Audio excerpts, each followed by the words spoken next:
నమో తస్స భగవతో అర్హతో సమ్మా సంబుద్ధస్స. బుద్ధ భగవానుడు బోధించిన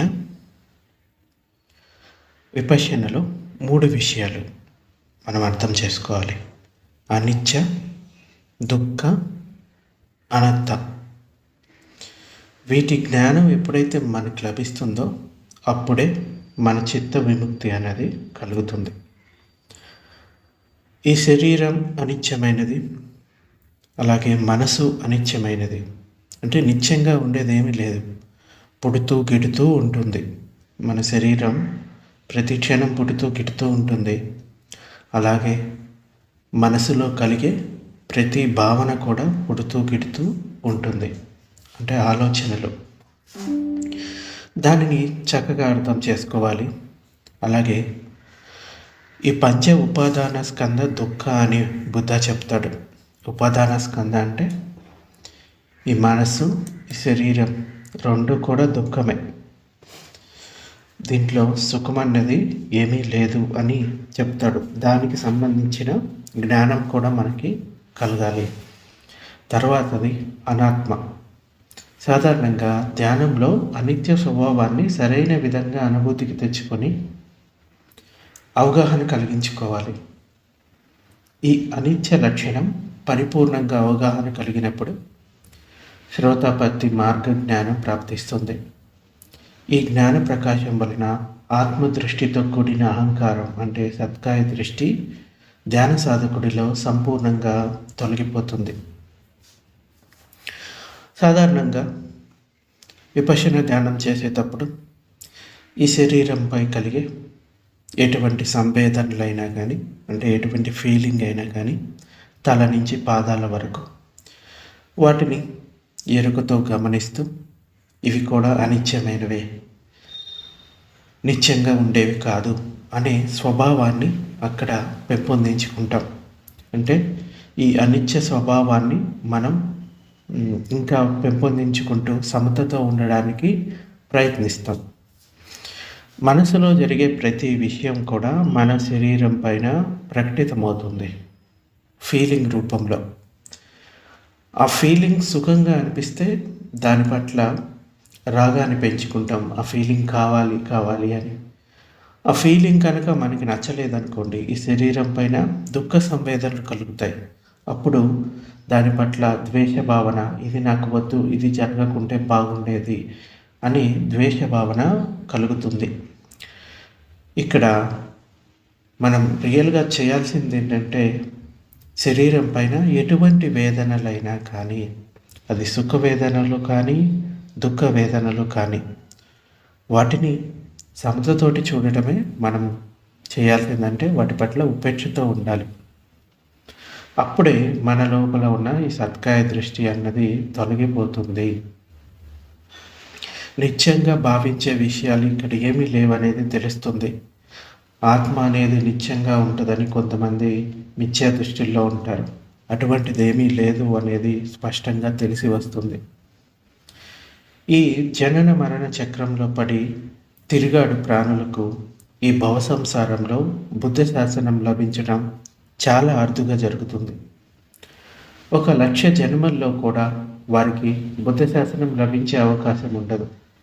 వారు తీసుకునే అసంఖ్యాయ జన్మలలో, అంటే లెక్కలేనన్ని జన్మలలో కనీసం 1 జన్మలోనైనా బుద్ధ శాసనం ఎదురుపడే అవకాశం లభించదు. అందువలన వీరు పొందిన జన్మలన్నింటిలోనూ వారు చేస్తున్న కర్మలు తప్పులతో కూడుకున్న పాపకర్మలుగా రూపుదిద్దుకుంటాయి. అందువలన అటువంటి ప్రాణుల చిత్తంలో రూపుదిద్దుకుంటున్న కర్మల యొక్క స్వభావం వారిని ఈ అవేసి నరకలోకంలోకి త్రోసివేసే శక్తి కలిగినవి. కొన్ని కర్మలు ఇతర నరకలోకాల్లో పునర్జన్మ కలిగించే శక్తి కలిగి ఉంటాయి.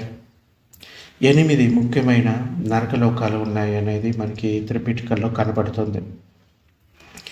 అవేంటంటే సంజీవ, కళాసుప్త, సంగాత, రోరువ, మహారోరువ, తపన, మహాతపన మరియు అవీసి నరకలోకాలు. ఇంకా చిన్న చిన్న నరకలోకాలు కూడా అనేకం ఉంటాయి.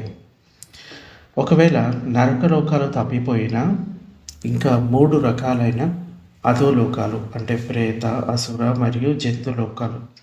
ఇవి ఆత్మదృష్టి వారిని ఆహ్వానిస్తూ వాటి ద్వారాలు తెరిచి ఉంచుతాయి. గతంలో చేసిన అకుశల కర్మలకు వారిలో ఉన్న ఆత్మదృష్టి ప్రధాన కారణం.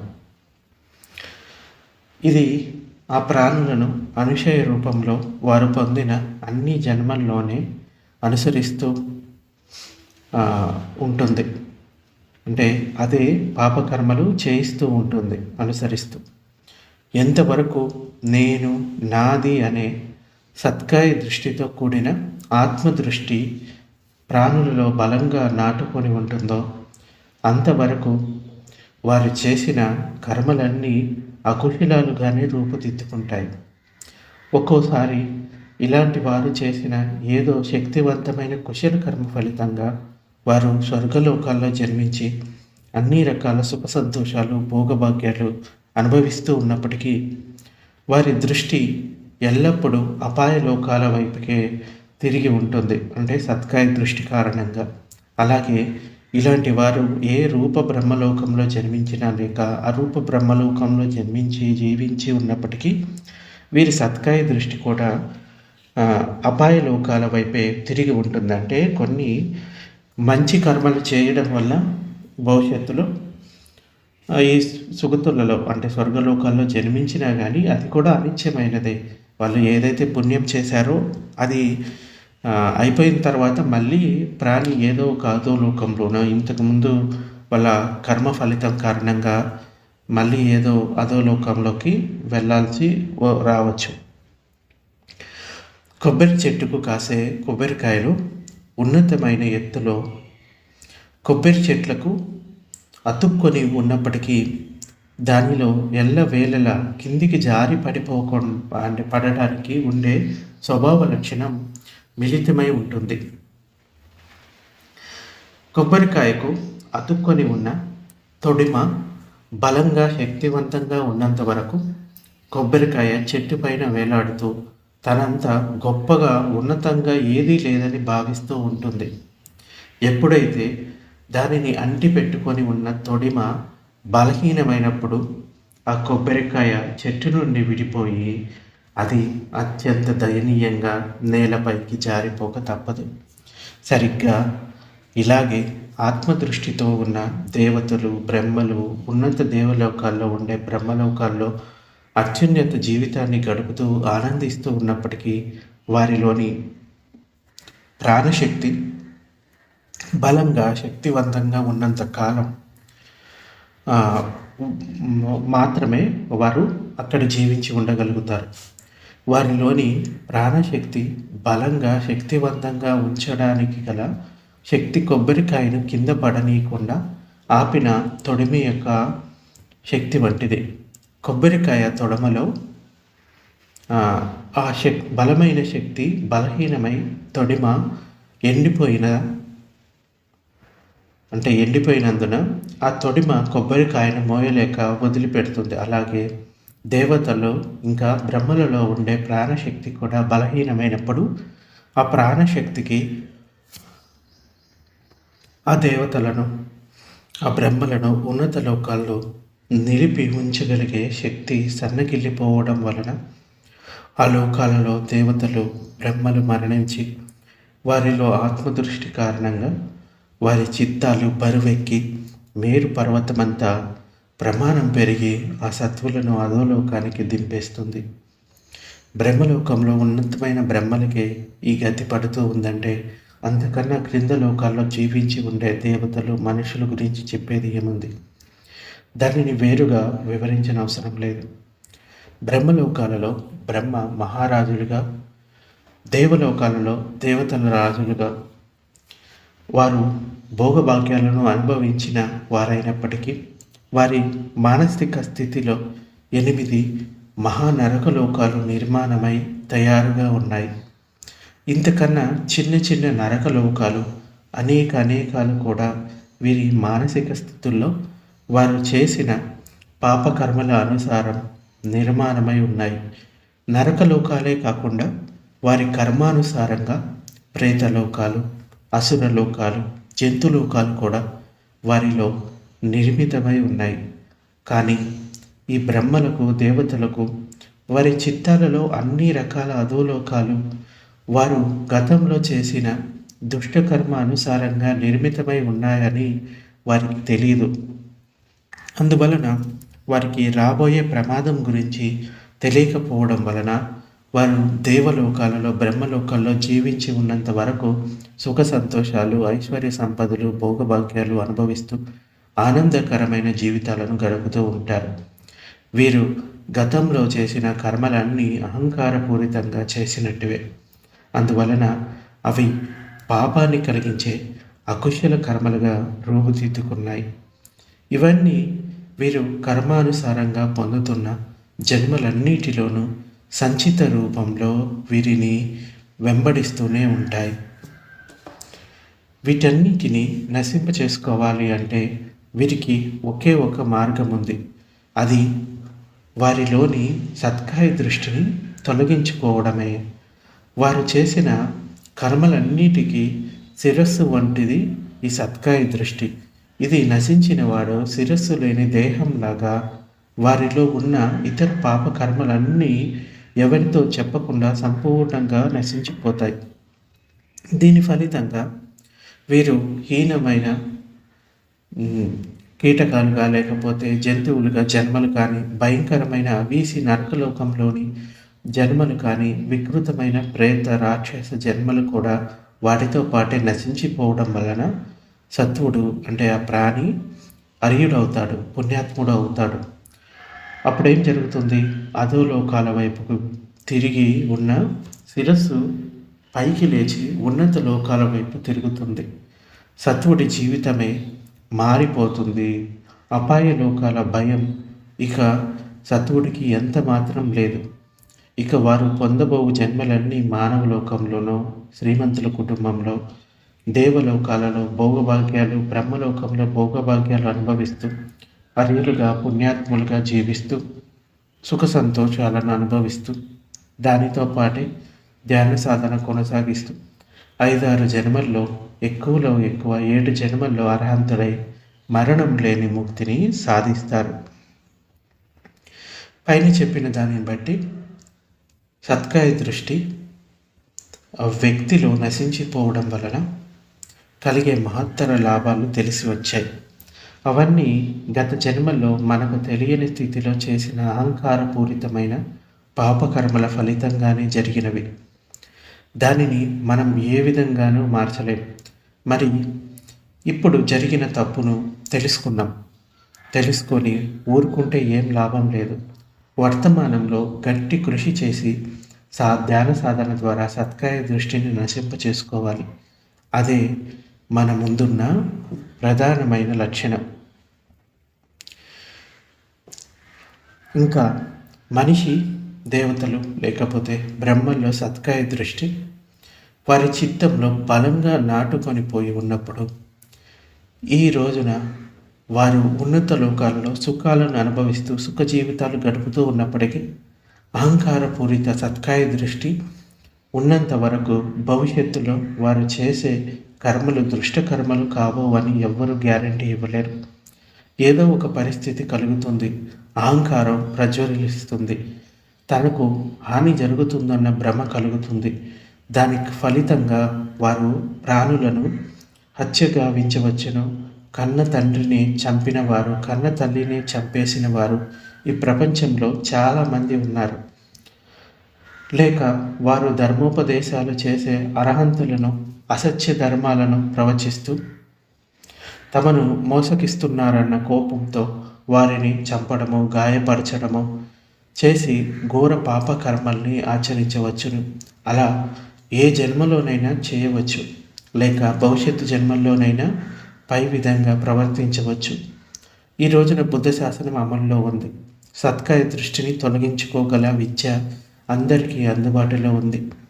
దాన్ని అందిపుచ్చుకొని సత్కాయ దృష్టిని తొలగించుకోకపోతే రేపు బుద్ధ శాసనం అంతరించే సమయంలో ఇలాంటి వారే బుద్ధ శాసనాన్ని నాశనం చేయడానికి ప్రయత్నిస్తారు. ఇలాంటి పాపకృత్యాలు చేయకుండా తప్పించుకోవాలి అంటే అధోలోక నివాసులు కాకుండా ఉండడానికి వారిలోని సత్కాయ దృష్టిని అత్యంత తొందరగా నశింప చేసుకోవాలి. ప్రాణులు ఇంకా దేవతలు, బ్రహ్మలు విపశ్యన ధ్యాన సాధన ద్వారా అంతర్ముఖమై తనలోని పంచస్కందాల స్వభావ లక్షణమైన అనిత్యతను అనుభూతి పరంగా గ్రహిస్తూ వాటిలోని ఉదయ వేయలను అర్థం చేసుకుంటూ అనిశ్చిత స్వభావాన్ని పూర్తిగా అవగాహన చేసుకోవడం వలన క్రమక్రమంగా వారిలో బలంగా నాటుకొని పోయి ఉన్న సత్కాయ దృష్టి నశించడం ప్రారంభిస్తుంది. దానితో వారు ఆచరిస్తున్న శీల పాలన, నియమ నిబంధనల వలన వారు క్రమశిక్షణతో మెలగలుగుతారు. వారి చిత్తాలను తమ ఆధిపత్యంలోకి తెచ్చుకోగలుగుతారు. వారి చిత్తంలో బలంగా నాటుకొని ఉన్న సత్కాయ దృష్టి బలహీనమవుతూ పోతుంటుంది. దాని ఫలితంగా వారు చేయవలసిన భవిష్యత్తు కర్మలు అన్నిటిలోనూ దుష్ట స్వభావం బలహీనమవుతూ పోయి చివరకు అకుశల కర్మల నుండి బయటపడి వారు చేస్తున్న ప్రతి పని పుణ్యకార్యం కింద రూపొందుతుంది. ఇలా ధ్యాన సాధన, శీల పాలన, పుణ్యకర్మలను ఆచరణ ఒకేసారి జరుగుతున్నందున ఏదో ఒకరోజు చిత్తంలో సంపూర్ణంగా సత్కాయ దృష్టి నశించిపోవడం వలన ధ్యాన సాధకుడు మొదటిసారిగా నిబ్బానాన్ని ప్రాప్తించుకొని ఆర్యుడవుతాడు. దానిలో అతడి చిత్తంలో నిర్మాణమై ఉన్న అధోలోకాలన్నీ అంతరించిపోతాయి. అంత మాత్రాన సాధకుడు పూర్తిగా ముక్తి పొందాడు అని కాదు, దుఃఖం అంతరించిపోయిందని కాదు, కానీ స్థూల మోహ అంధకారంలో చేసిన పాపకర్మలు సంపూర్ణంగా నశించిపోవడం వలన వాటి కారణంగా కలిగే అధోలోకాలలోని జన్మలు కూడా వాటితోనే నశించిపోతాయి.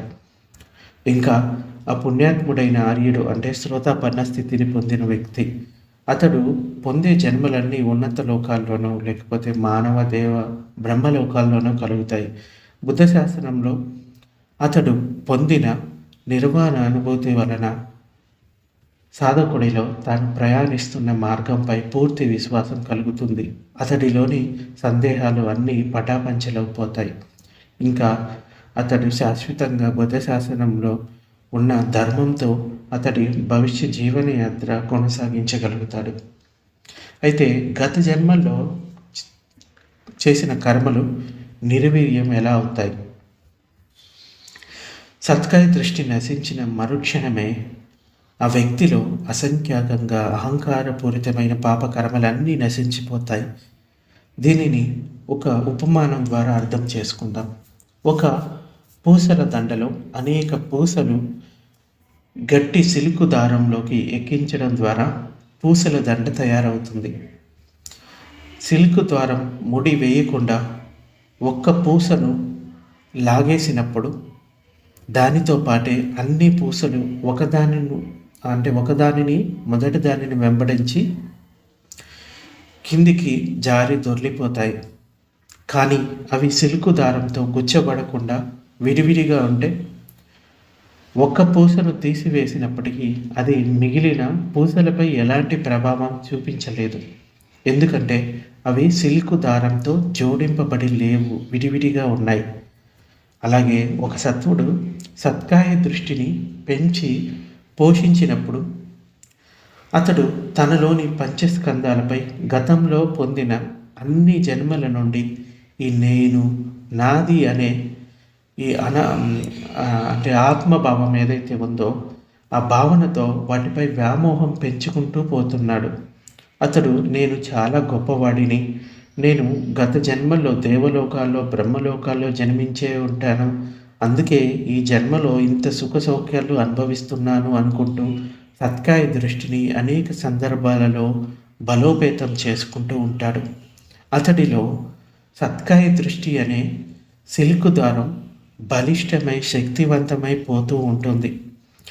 దీని ద్వారా అతడు చేసే అన్ని కర్మలు అహంకారపూరితమై ఎన్నో అసంఖ్యాయ అంటే లెక్కలేనన్ని పాపకర్మలు గతంలో జరిగి ఉంటాయి.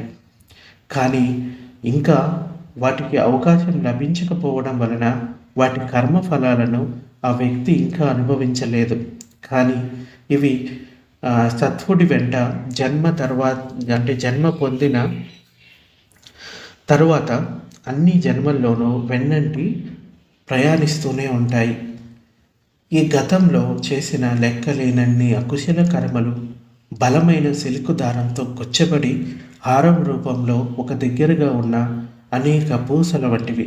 ఎవరైతే ధ్యాన సాధన చేస్తూ అనిత్య స్వభావాన్ని అనుభూతిపరంగా అవగాహన చేసుకున్నారో వారంతా సత్కాయ దృష్టి నుండి బయటపడుతున్నట్టు వారు. వీరికి నామరూపాల గురించి స్పష్టమైన అవగాహన కలుగుతుంది.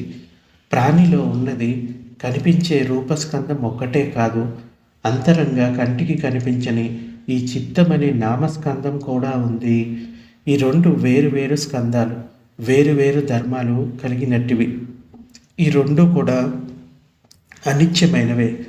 ఉదయ వేలు అవుతూ, అంటే పుడుతూ గిడుతూ ఉంటూ క్షణం జరుగుతూనే ఉంటాయన్న పూర్తి అవగాహన కలుగుతుంది. ఈ రెండు వేరు ప్రవాహాలు కలిగినట్టివి. ఈ రెండు ప్రవాహాలు కలిసి ఉండవు. దేని ప్రవాహం దానికి ప్రత్యేకమైనదే అన్న స్పష్టమైన అవగాహన కలుగుతుంది. ఇది నా ఆత్మ అన్న భావన బలమైన సిలుకు దారం లాంటిది. అనిత్య భావన స్పష్టంగా అవగాహన కలిగిన వారిలో ఈ బలమైన సిలుకు దారం బలహీనమై నశించిపోతుంది. వారిలోని పంచస్కందాలు వారికి సిల్కు దారం లేని పూసల వలనే గోచరిస్తాయి. అప్పుడు వారికి ఒక స్పష్టమైన అతి ముఖ్యమైన అవగాహన అన్నది కలుగుతుంది. గతంలోని జన్మలలో ఆచరించబడిన అకుశల కర్మలన్నీ చేసిన వాడు ఇప్పుడు లేడు. అంటే కర్మలన్నీ చేసిన వాడెవడైతే ఉన్నాడో ఇప్పుడు లేడు అని, ఏ సత్వుడు లేడు. నేను నాది అనే వాడు ఎవడు ఆ పాపకర్మలను చేయలేదు. అవి నేను చేసిన కర్మలు అని చెప్పుకునేవాడు ఎవడూ లేడు. అవన్నీ నిస్సారమైన క్షణక్షణం పుట్టి చచ్చే పంచస్కందాల ద్వారా ఆచరించబడ్డాయి. ఈ కారణంగానే సత్కాయ దృష్టి సంపూర్ణంగా నశించిపోయిన క్షణంలోనే గత జన్మల్లో ఆచరించబడిన పాపకర్మలు అన్నీ అదృశ్యమైపోతాయి. ఇక్కడ అర్థం చేసుకోవాల్సింది ఏంటంటే, గత జన్మల్లో ఆచరించిన పాపకర్మలు మాత్రమే నశించిపోతాయి, కానీ ఈ జన్మల్లో ఆచరించిన కుశల కర్మలు సత్కాయ దృష్టితో నశించిపోకుండా అవి అలాగే ఉండిపోతాయి. ఇవన్నీ ఆ సత్వుడు అర్హంతుడై అతడిలోని తృష్ణలన్నీ సంపూర్ణంగా నశించిపోయినప్పుడే ఈ కుశల కర్మలు అదృశ్యమవుతాయి. అప్పటిదాకా అవి సంచితమై ఆ సత్వుడి వెంట జన్మ తర్వాత జన్మలో కొనసాగుతూనే ఉంటాయి. అయితే సత్కాయ దృష్టి వలన పాపం కలుగుతుంది. ఈ పాప రూపంలో ఉన్న సత్కాయ దృష్టి అత్యంత లోతైంది, అందుకోలేనిది. ఒక వ్యక్తి ఏదైనా ఒక అకుశల కర్మను ఆచరించి ఆ తర్వాత ఆ పాపకర్మ ఫలితంగా అతడు అపాయలోకమైన అవేసి నరకలోకంలో జన్మించాల్సి వస్తుందేమోనన్న భయంతో తీవ్రంగా ఆందోళన పడుతూ వ్యాకుల పడుతూ ఉంటాడు. అలా జరిగినప్పుడు ఆ కర్మ ఆత్మగా రూపాంతరం చెంది తీవ్రంగా దుఃఖపడుతూ ఆ కర్మ చేసిన విధానంపై గల ఆలోచనలు అంటిపెట్టుకొని ఉండి, అయ్యో నేను తప్పు చేశాను, దారి తప్పానని పశ్చాత్తాపడుతూ ఉంటాడు. ఒకవేళ అకుశల కర్మ చేసిన వ్యక్తి ధ్యాన సాధకుడైతే అనిత్య లక్షణాలను అవగాహన చేసుకున్న వాడై ఉన్నప్పుడు అతడు అకుశల కర్మ చేసినప్పటికీ దాని తర్వాత కలిగే ఆలోచనలను అంటిపెట్టుకొని ఉండడు.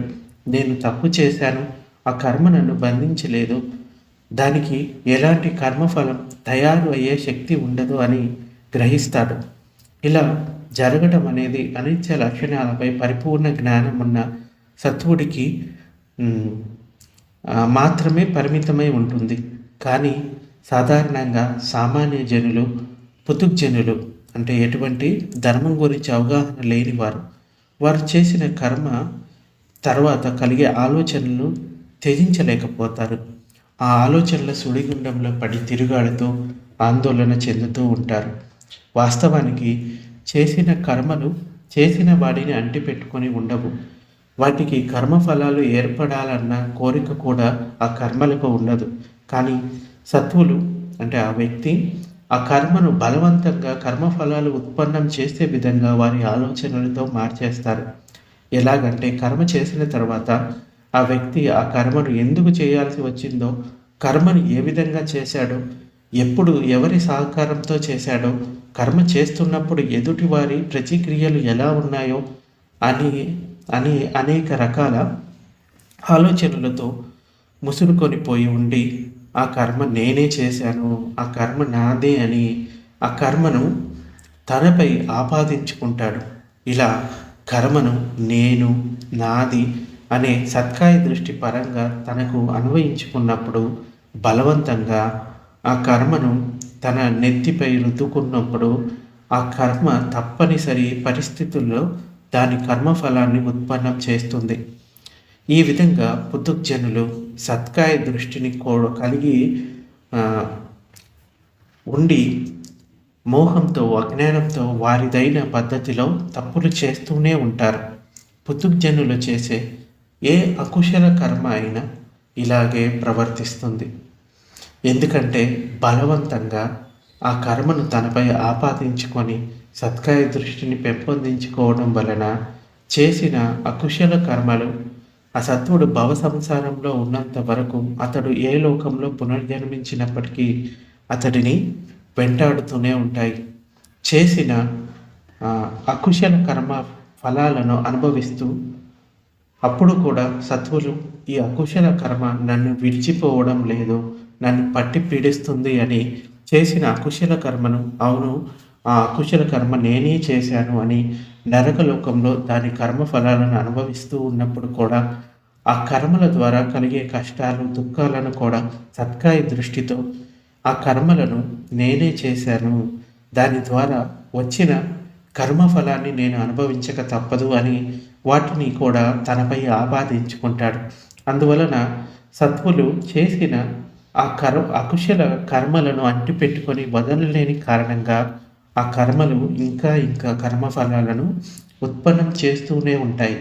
దాని కారణంగా ప్రాణులు ఇంకా ఇంకా దుఃఖాన్ని అకుశల కర్మలకు కలిగే కర్మఫలాల ద్వారా అనుభవిస్తూనే ఉంటారు.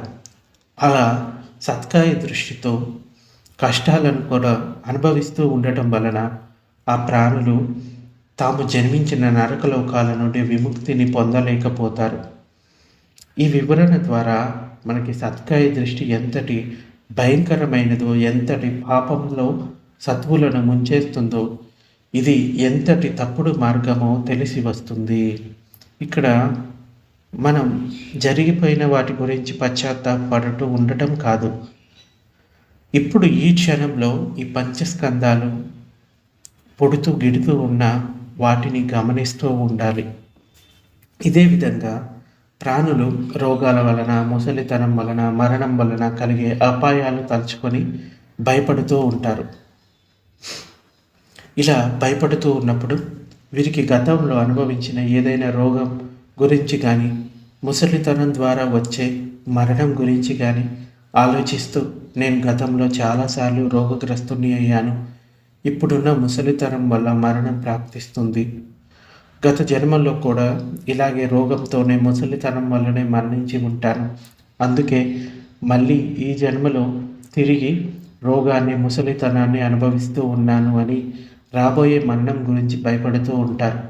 ఇలా వారు రోగం, ముసలితనం, మరణం గురించిన ఆలోచనలు అంటిపెట్టుకొని ఉండి ఆందోళన చెందుతూ వ్యాకుల పడుతూ దుఃఖంతో ఈ పరిస్థితులపై అయిష్టత పెంచుకొని ఇంకా ఇంకా వీటన్నిటిని తనపై ఆపాదించుకొని అందరూ బాగానే ఉన్నారు, నేను ఒక్కడినే ఈ రోగం ముసలితనం వల్ల బాధపడుతూ ఉన్నాను, ఎప్పుడు మరణిస్తానో తెలియదు అని దుఃఖపడుతూ ఉండటం అనేది నిత్యం జరుగుతూనే ఉంది. ఈ ఆలోచనలను ఆ ప్రాణి విడిచిపెట్టకుండా అంటిపెట్టుకొని సత్కాయ దృష్టితో నేనే ఈ బాధల్ని అనుభవిస్తూ ఉన్నాను, నాకు ఒక్కడికే ఇలాంటి కష్టాలు దుఃఖాలు కలుగుతూ ఉన్నాయని కొనుక్కుంటూ ఉంటాడు. ఈ విధంగా సత్కాయ దృష్టి చెప్పలేనంత లోతైన పాపాన్ని మూటగడుతూ ఉంటుంది. సత్వుడిని దారి తప్పిస్తూ ఉంటుంది. ఈ వర్తమాన జన్మలో కూడా బాహ్య అంతర ప్రమాదాలను ఎదుర్కొంటూ ఉన్నప్పుడు మరియు సత్వులు రోగగ్రస్తులై బాధపడుతూ ఉన్నప్పుడు వారు అనుభవించే రోగాలను అంటిపెట్టుకొని ఉండి ఎల్లవేళలా ఆ రోగం గురించి ఆలోచిస్తూ, అబ్బా నాకు చాలా నొప్పిగా ఉంది, నేను బాధపడుతూ ఉన్నాను, నా ఒళ్ళంతా మంటలతో మండిపోతున్నట్లుగా ఉంది అని భావిస్తూ ఆ రోగాలను బాధలను తనపై ఆపాదించుకుంటారు. ఇలా ఎప్పుడైతే ఆ రోగాలను బాధలను తనపై ఆపాదించుకుంటారో అది వారికి బంధంగా మారుతుంది. అలా జరిగినప్పుడు ఆ రోగం నయం కావడానికి, ఆ రోగం నుండి విముక్తి పొందడం చాలా కష్టమవుతుంది. ఈ రోగ బంధపాశం వలన సత్కాయ దృష్టి శక్తివంతమై బలోపేతం అవుతుంది. అందువలన ఈ భవ సంసారంలో తిరిగాడుతున్నంత వరకు ఈ రోగాలు బాధలు ఆ సత్తుల్ని వెన్నంటే ఉంటాయి. ఇవి సత్తులు వదిలించుకోలేని సహచరుల్లా ప్రవర్తిస్తూ ఈ రోజు వరకు వారిని వదలలేకపోయాయి. ఇలా సత్కాయ దృష్టి రోగాల్ని బాధల్ని సైతం వదిలిపెట్టకుండా తనతో పాటు దాచుకోవడం వలన ఈ రోగాలు బాధలు కూడా వర్తమాన క్షణంలో ఆ ప్రాణులను తీవ్రంగా బాధపెడుతూ ఉంటాయి. ఈ పెద్ద అపాయాలకు బాధలకు సత్వులను వెంటాడుతున్న కోరిక ఏది ఉండదు. కానీ సత్వులలో ఉన్న సత్కాయ దృష్టి వీటిని తనలోకి లాక్కొని ఉంచుకొని అన్ని జన్మల్లో వాటి అనుభూతిని కలిగిస్తూ ఉంటుంది. భవిష్యత్తు జన్మల్లో కూడా ఇదే విధంగా ఆ రోగాలు బాధలు కష్టాలు అనుభవిస్తూ ఉన్నప్పుడు ఆ సత్కాయ దృష్టి వీటిని అంటిపెట్టుకొని ఉండటం వలన వారిలో అవును నేను మనిషిని, నాకు రోగం రావచ్చును, దాని ద్వారా బాధలు కలగవచ్చును, నేను ముసలివాడిని తప్పకుండా అవుతాను, తర్వాత నేను మరణిస్తాను అన్న ఆలోచనలతో సతమతం అవుతూ ఉంటారు. ఇలా ఆలోచించడం వలన సత్కాయ దృష్టి భవిష్యత్తులో కలుగు రోగం, ముసలితనం, మరణం అనే స్థితులను తనలో స్థిరంగా ప్రతిష్ఠించుకుంటుంది. దీనివలన ఇప్పటి నుంచే దాని పాశం ఆ సత్వుడిని బంధిస్తూ ఉంటుంది. ఎంతవరకైతే ఈ బంధపాశం నశించిపోదో అప్పటిదాకా ఆ వ్యక్తి భవిష్యత్తులో వీటిని ఎదుర్కోవాల్సిన పరిస్థితులు ఏర్పడతాయి. ఈ విధంగా సత్కాయ దృష్టి చాలా ప్రమాదకరమైంది. అంతు చిక్కని లోతైంది, దారి తప్పించేది అని అందరూ తెలుసుకోవాలి. అంటిపెట్టుకొని ఉండే స్వభావం రెండు రకాలుగా ఉంటుంది. మొదటిది పైన మాత్రమే అంటిపెట్టుకోవడం, రెండవది లోతుల్లో నుండి అంటిపెట్టుకోవడం. తృష్ణల వల్ల కలిగే అంటిపెట్టుకొని ఉండే స్వభావం మరియు అహంకారం వలన కలిగే అంటిపెట్టుకొని ఉండే స్వభావం దృష్టి వలన కలిగినవి కాదు. మూడు లోకాలలో కలిగే జన్మలలో తృష్ణ అన్ని రకాల రూపాలను అంటిపెట్టుకునే స్వభావాన్ని వృద్ధి చేస్తుంది. ఇది నా ఆస్తి అని అనుకున్నప్పుడు ఆ రూపంపై అంటే శరీరంపై నాది అనే అహంకారంతో ఇది నేనే, ఇది నా శరీర రూపమే అని అంటిపెట్టుకొని ఉండే స్వభావం తలెత్తుతుంది. సత్కాయ దృష్టి ఉన్న సత్వులలో తృష్ణలు, అహంకారాలు సత్కాయ దృష్టి అందించే ప్రేరణలను అందుకుంటాయి. శ్రోతాపన్నులైన వారు సగతగాములు, అనాగాముల్లో ఈ సత్కాయ దృష్టి పరిపూర్ణంగా నశించిపోవడం వలన వీరిలో సత్కాయ దృష్టి లేశమాత్రమైనా ఉండదు. అప్పుడు ఈ తృష్ణలు, అహంకారాలు, సంజ్ఞాభ్రాంతులు మరియు చిత్తభ్రాంతులను అనుసరిస్తాయి. ఈ సంజ్ఞ మరియు చిత్తభ్రాంతులు పైన మాత్రమే అంటిపెట్టుకొని ఉండే స్వభావం కలవి. కానీ సత్కాయ దృష్టికి లోతుల్లో నుండి అంటిపెట్టుకొని ఉండే స్వభావం ఉంటుంది. ఈ విధంగా సత్కాయ దృష్టి నశించినప్పుడు అకుశల కర్మలు కూడా సంపూర్ణంగా నిరుద్ధమవుతాయి అని తెలుసుకోవాలి. సో ఇక్కడ ముఖ్యంగా చెప్పవచ్చేది ఏంటంటే ఈ శరీరాన్ని నేనుగా భావిస్తాడు, జరిగే విషయాలన్నీ కూడా నాదిగా భావిస్తాడు. ఈ నేను నాది అనే భావాన్ని వదిలిపెట్టాలి. ఈ పంచస్కందాలు పుడుతూ గిడుతూ ఉన్నాయి అంతే. వాటి ద్వారా మనకి ఫీలింగ్ అనేది ఉత్పన్నమవుతుంది. ఆ ఫీలింగ్ పట్ల మనం ఎరుకతో ఉండాలి. జస్ట్ సప్తతో ఉండటం మాత్రం నేర్చుకోవాలి. లేదు ఇది నా ఫీలింగ్, నాకే కలుగుతుంది, నాకే ఇలా కనిపిస్తుంది, నేను ఇలా ఎందుకు అయిపోతున్నాను అనుకుంటే మన లోపల ఇంకా సత్కాయ దృష్టి పెరుగుతూ పోతుంది. సో అనాత్మ అంటే ఇక్కడ ఆత్మ ఉందని కొంతమంది నమ్ముతూ ఉంటారు. ఇక్కడ ఆత్మ లేదని కాదు, ఈ నేను నాది అనే భావాన్ని వదిలిపెట్టడమే అనాత్మ. అంటే అత్త అంటే నేను నాది అనే భావం, అనత్త అంటే ఇది నేను కాదు, ఇది నాది కాదు అనే స్వభావం. అంటే ఈ పంచస్కందాల్లో కూడా ఈ అత్త అనేది ఏమీ లేదు అంటాడు బుద్ధ. ఈ పంచస్కందాలనే నేను నాదిగా భావిస్తారు, కానీ నిజానికి ఈ నేను నాది అనేది అక్కడ ఏమీ లేదు. ఈ పంచస్కందాలు మాత్రమే ఉన్నాయి, అవి కూడా శాశ్వతమైనవి కాదు, పుడుతూ గిడుతూ ఉంటాయి అని బుద్ధ చెప్తాడు. ఏవైతే అనిత్యమైనదో అవి దుఃఖమైనవి, అవి అనత్త అని కూడా చెప్తాడు. సో అక్కడ అత్త అనేది ఏమీ లేదు అని దీన్ని సరిగ్గా అర్థం చేసుకోవాలి, లేకపోతే సత్కాయ దృష్టి ఇంకా పెరిగిపోతూ ఉంటుంది. అందుచేత జరిగేది కేవలం ఈ పంచస్కందాల వల్ల జరుగుతుంది. ఈ పంచస్కందాలు మనకి పుడుతూ గిడుతూ ఉంటాయి, వాటిని మనం ఎరుగుతోటి తెలుసుకుంటూ ఉండాలి. అంతే మనం చేయాల్సింది. మెల్లమెల్లగా మన లోపల ఉన్న సత్కాయ దృష్టి తొలగిపోతుంది. సో ఇది ఈరోజు ప్రవచనం.